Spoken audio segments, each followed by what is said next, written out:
Uvalde school shooting. Yeah, so as we know, Tuesday there was a mass shooting in Texas. 19 school children lost their lives and two teachers. And it took law enforcement over an hour to get into the building whenever the shooter first entered. Yeah, I want to hear Adri's thoughts on this because she has a child almost near school age, and it's a very sensitive subject. Yo, I'm really frustrated with this whole situation. Like, how many more people have to die in America before our leadership actually does something tangible and takes proactive steps to prevent this from happening again? Like when Sandy Hook happened in I think 2012, there was this huge groundswell of, oh, we need gun reform, we need all these things. When Parkland happened a couple years ago, there was like those the people who were survivors of Parkland are still out there doing like gun reform work right now, like these are incidents that impact people's whole lives for the rest of their lives.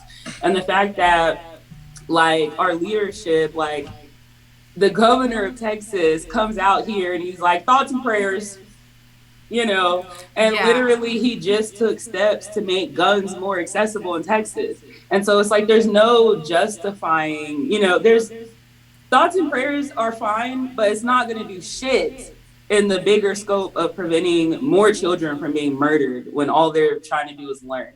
Like, I could not imagine as a parent taking my child and dropping her off at school and not picking her up at the end of the day. Like, y'all thought somebody rioted in the 90s or in George. Try me, bro. Like, this is not okay. Our children are dying, and it is time for people to actually take steps to do something about it. And the things that people are even calling for are not like, nobody's calling for total gun bans or anything like that. We're just asking that you put regulations on them that make it safer for our communities, because we can't keep going through this. We just had a mass shooting where 10 people were killed like the week before this. There have been over 200 mass shootings in this year, and it's only May. There have been over 25 school shootings this year. Like, how long are we going to live like this before? Forget even putting the burden on the leadership. Where are the people? Like, how many more of your children are you willing to let die before you stand up and start holding those leaders accountable? It's a midterm year. It's a gubernatorial year. Like, these ratchet motherfuckers, go vote them out, bro. Like, no. Yeah, He also said that living like this. He also said that it could have been worse, and my mind is just like, okay, but like, does that mean that it's okay that it happened? No, of course it could have been worse. Then, like, every single kid could have lost their life, but that doesn't mean that the 19 people who died, like, it's for nothing. So, like, and then on top of that, it taking law enforcement so long to respond. Like, we give y'all how many millions and billions of taxpayer dollars, and y'all literally like watched a man walk into a school and shoot it up, and y'all didn't do anything. Like, y'all had already had an encounter with this man before this even happened. Yeah. What did you do to prevent it? Well, we've got a bunch of people in power, at least attempted to be in power. Beto O'Rourke sort of stormed the press conference, kind of just started yelling at the governor, which, I mean, kind of necessary. It was like the governor, Greg Abbott said, could have been worse. The police did what they could have done and all of this. And honestly, like, that answer just isn't enough. Like, this happens every single year. It seems to get worse. And you're passing laws that make it easier to get guns, and the shootings get more worse, and your police don't know how to handle it. So what are we going to do? The police don't know what to do. Here's the thing. There are some very, very straightforward actions that we can take in order to make sure this gets produced in the first place. It was under a Republican administration that the assault rifle ban was repealed. That's just a fact. And after that got repealed, all of this these mass murders, these massacres, these shooting, the assault on our people has increased significantly. An easy, immediate step is to that. I mean, if there's one thing that Biden does have the ability to do is to implement an emergency executive order. This is something that Bill Clinton did back in the 90s. Easy step. But, if we're in election year, it's so afraid. What happens if we piss off the other side so much? If you are putting an election over protecting your people, then maybe you shouldn't be the one who's in office in the first place, as far as I'm concerned.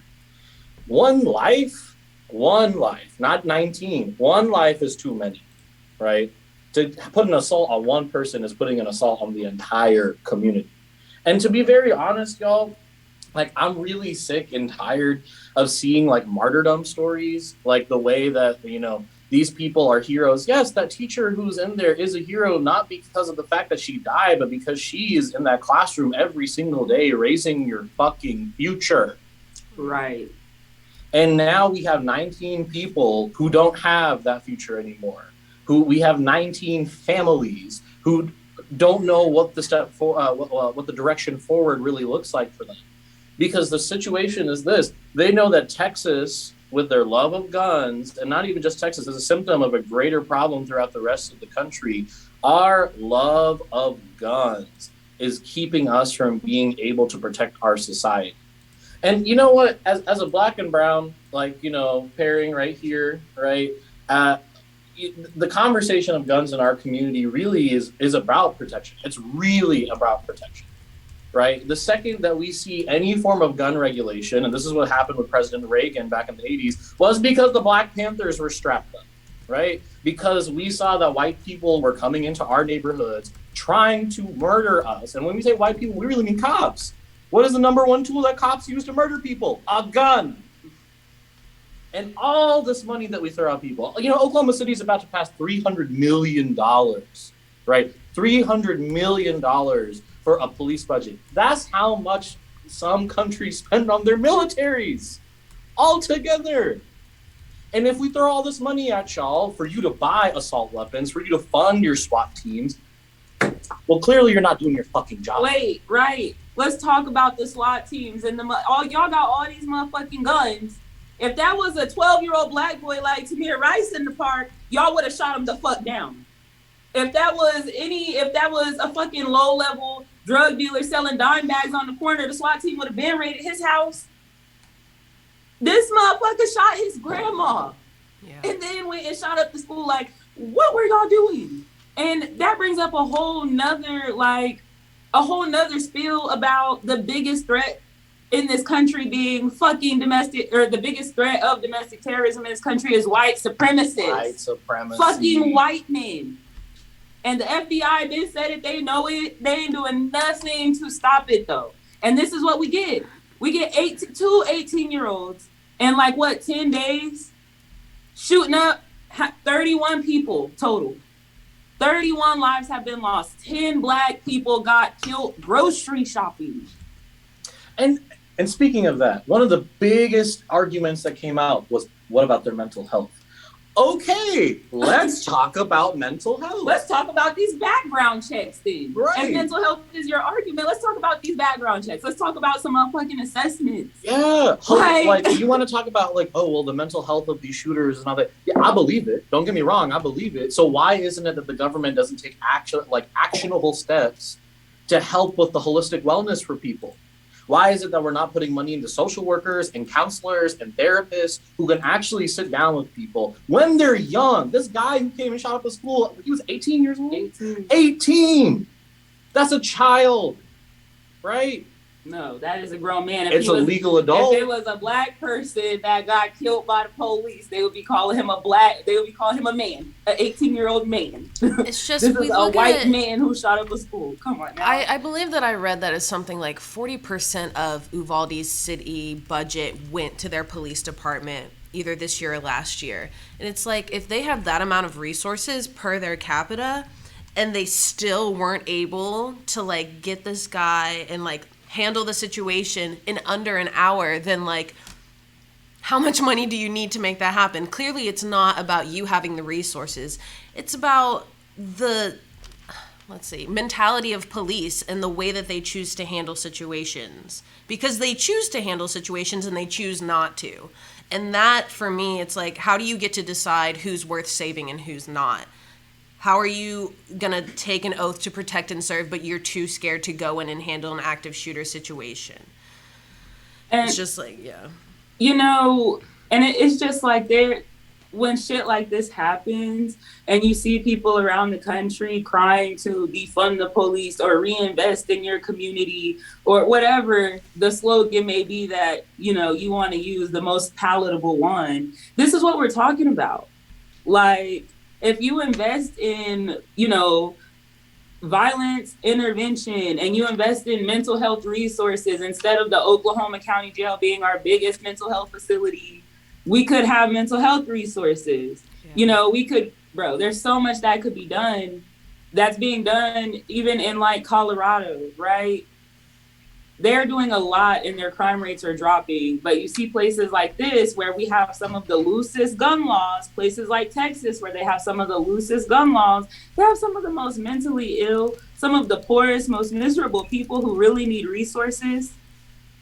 And they just funnel all the money into police departments. And if that was the answer, if investing in private prisons and these jails was the answer, then why are the crime rates not zero? Why are people still shooting up our babies? I constantly hear this argument of like, guns don't kill people. People kill people. Okay, well, let's regulate the people then, right? We always need to have driver's licenses in order to get into a car to drive, right? In Oklahoma, to obtain marijuana, you got to pay $200 to get yourself a license, right?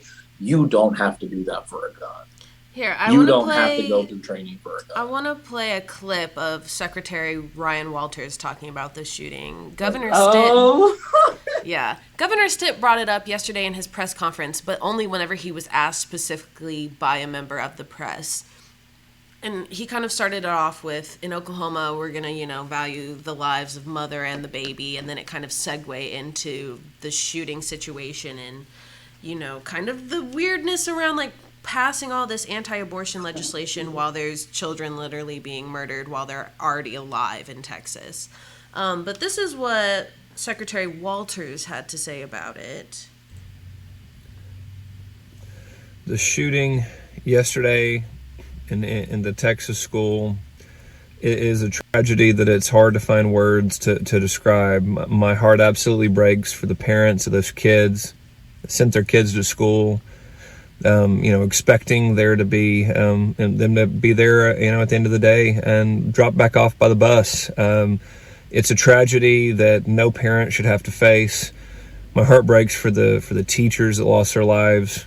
This is just such a tragic day, and we have to ensure that our students are safe in our schools. That's the number one responsibility of a school, is to ensure student safety. We have to ensure that our students and our teachers are not sitting ducks in a classroom for someone with a severe mental illness or someone that's just acting out of pure evil to come and target the most innocent children in our society. Teachers, administrators, school staff, absolutely, we should ensure that some of them are armed so that gunmen do not enter into our schools with the ability to inflict this kind of damage without being confronted with someone with a gun. This is not a gun issue. And what this is an issue about ensuring that individuals have the right to self-defense, that we aren't putting our teachers and our students in situations where they can't defend themselves.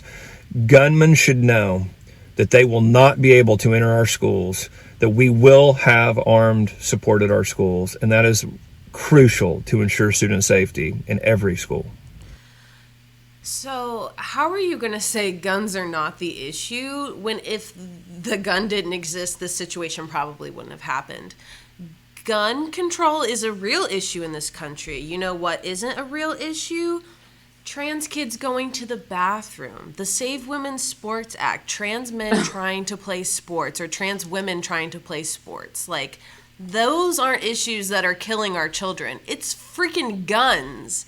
And for him to switch to this remorseful tone whenever people have actually lost their lives due to a policy issue, as opposed to theoretical lives that could be affected by a trans girl wanting to play a sport. So it's half-assed and it's not good enough for me. It's never going to be good enough. I don't know if you guys were able to watch the video. Did you find it, Adriana? We found watched it on Twitter. I just want to say this, okay? Like, I'm done with your thoughts and prayers. Right.